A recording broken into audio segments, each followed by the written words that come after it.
Welcome back to another episode of the 1% Insight, your podcast for everything B2B technology marketing. In this episode, we are going to be chatting about why your best content creators are already sitting in your teams and how you can develop both your team and your company content strategy. Over the last number of years, we've seen the importance and the rise of creators, but not the typical creators that you would have been used to seeing maybe on Instagram, etc., branding the term influencers. What we are seeing now in the B2B content space is that team members, they don't have to be C-suite level either. It doesn't have to be the co-founder or the founder. People who work in the company who are building their personal brands based on the industry, the insights, the topics that interest them. And they're building personal brands on LinkedIn mainly and distributing content that is relevant to their target audience. Previously, companies may have been a bit hesitant to this, maybe thinking of scenarios where the person is building up their own profile to then leave the company, but it's not the case at all. Instead, it's actually becoming a huge lever for sales and growth, where actually prospects who are out of market right now, and we speak about this a lot on the 1% Insight, but a lot of your target market are currently not making a buying decision.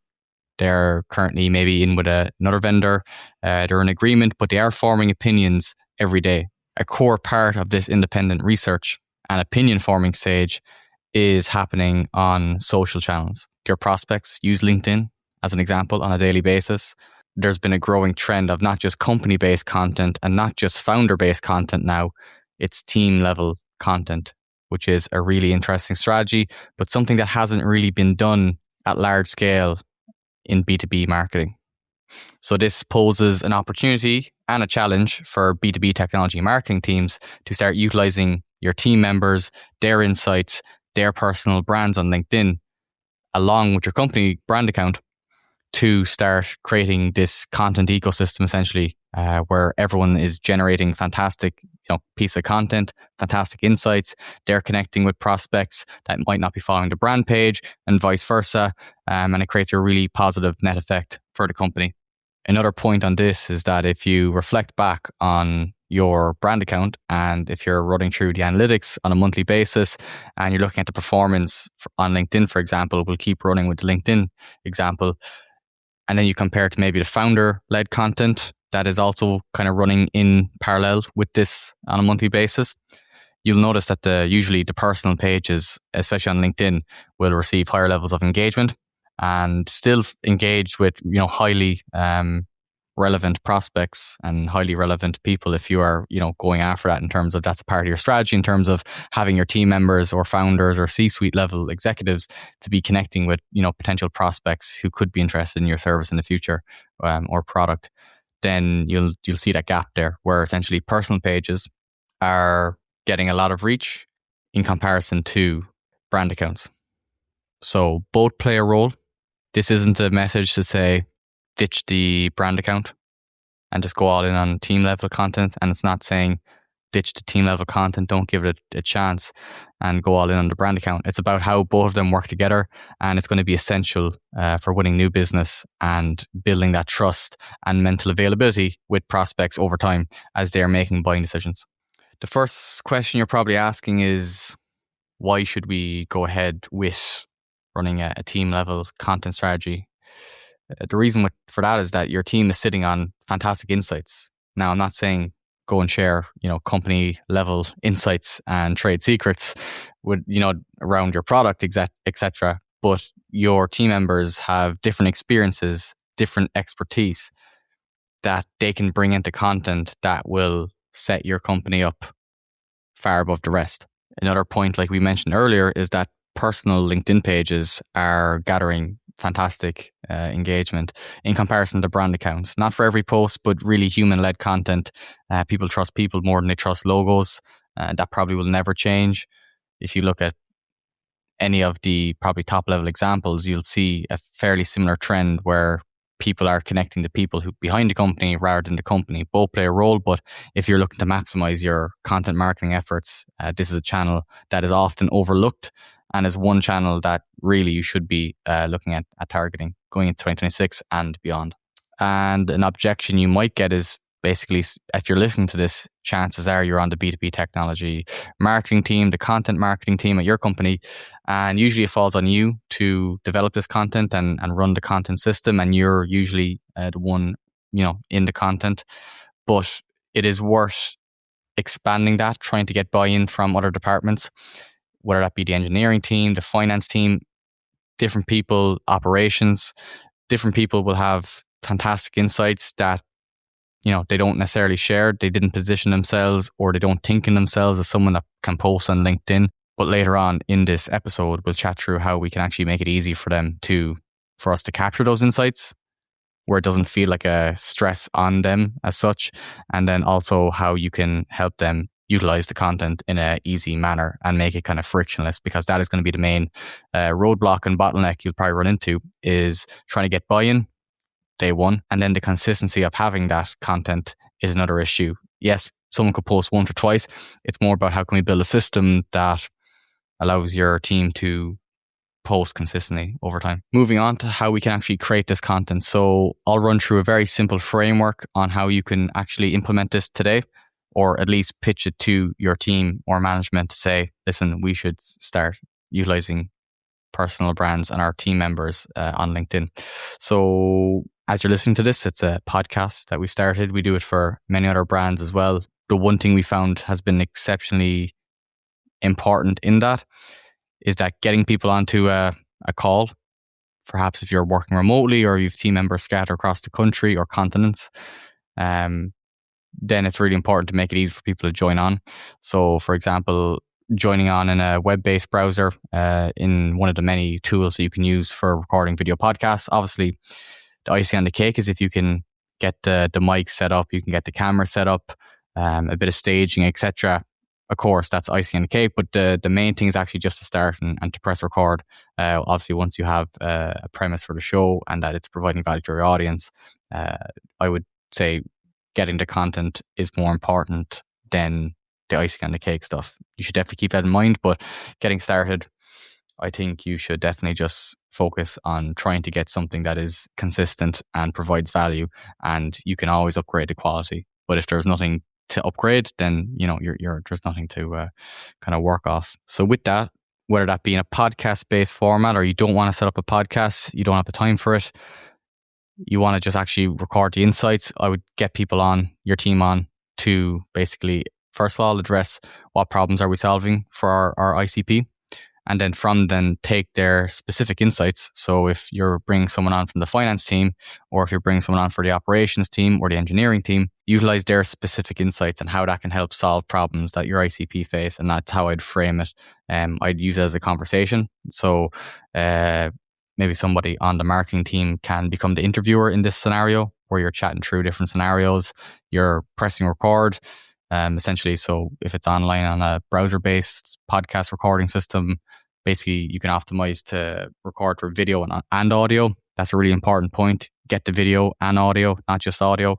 It gives you a lot more content opportunities after that. And then we'll speak about that as well in terms of how you can actually create a system for this. But in terms of just the actual recording, getting people online, getting them speaking about different areas of the business that they know better than anyone else, that they have insights that can provide real value to your target audience and your ICP and help guide them through essentially the buying journey. That's what we're doing here. We're trying to create as much value as possible for our target audience group for the benefit of someday them opting to choose your company. Or if it's for existing customers, that you're providing them more insights that they didn't have before, and that's extending the customer lifetime value and satisfaction, because they're not just getting in a software or AI or a hardware solution, they're getting brand new insights on a weekly basis that is helping them either excel in their given role, utilizing the technology, or you're giving them industry insights that they didn't have before listening to that piece of content. So it's important to frame that when you are considering starting. There's no point just chatting about random stuff. It's important to be focused on what is it we're trying to achieve here. And the main thing has to be provide value to your target audience, help solve their problems, and give unique insights that is going to help them do that.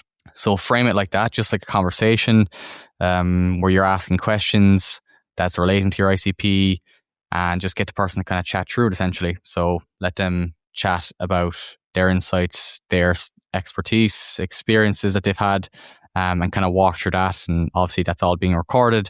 And then after that, you have really interesting conversations that you can actually utilize through content. And we'll move on to that now.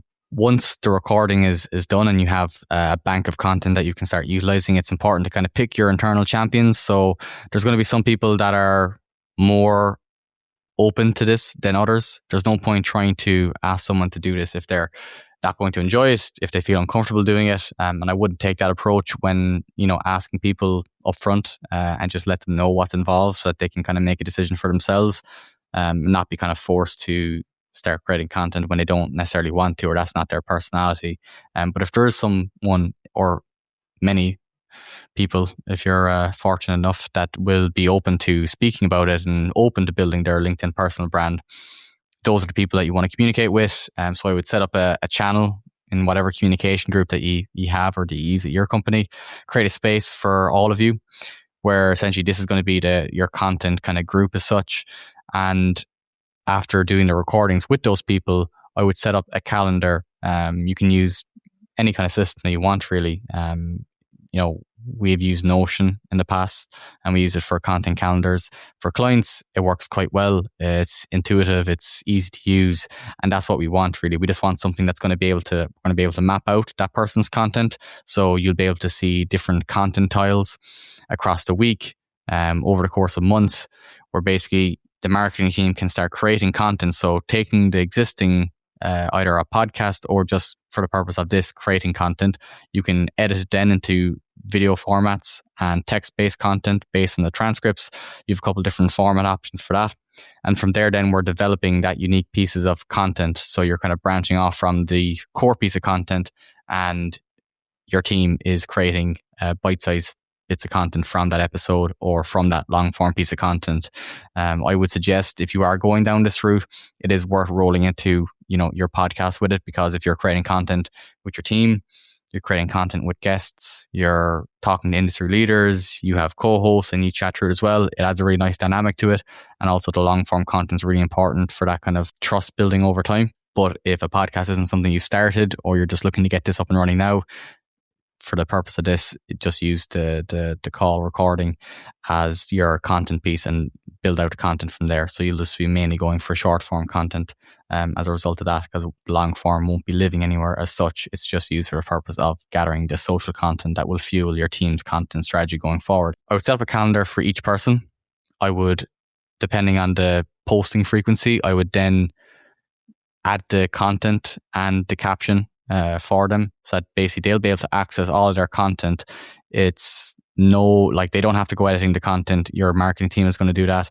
They don't necessarily have to generate the captions. Your team can do that. I would, if you are trying to really develop like tones of voice, I would utilize, Claude, for example, and start training a model on the transcripts that you have with your team members, so that it's very specific to them, so that like the AI model can essentially understand their tone and replicate that. So you're not getting like everyone talking the same, especially in the captions. It would just look very generic. So everyone will have unique ways of their style, their personality, and it's important for that to come through as well within the content. So that's worth keeping in mind as well if you are going down that route, is that to make sure that the tone matches. Obviously it fits, they're not going to be going off and saying anything. You have to put some guardrails on it in some regards when you're doing the company content.